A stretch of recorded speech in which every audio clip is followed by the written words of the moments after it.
এই পৃথিৱীৰ চবতকৈ শ্ৰেষ্ঠ হ'ল মানুহ, জীৱশ্ৰেষ্ঠ মানুহ।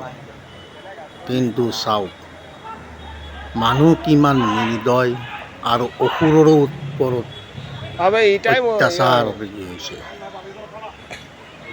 এটা জীৱন্ত হাতীৰ পিঠিত এডাল জ্বলন্ত ৰড সহ জুই একুৰা পিঠিৰ ভিতৰলৈ সোমাই দিছিল।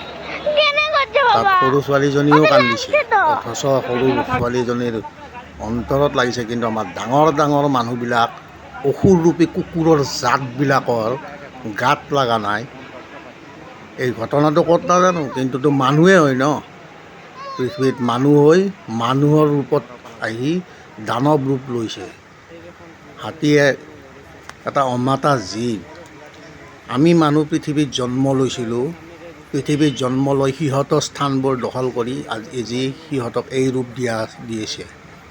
চাওক, সঁচাকৈ কিমান দুখনীয়, কিমান কষ্টত এই হাতীটো আজি মৰিব লগা হ'ল। ইয়াতকৈ আৰু কিবা বেয়া দিন থাকিব পাৰেনে? মানুহ সঁচাকৈ আমি বৰ নিৰ্লজ্জ জাতি।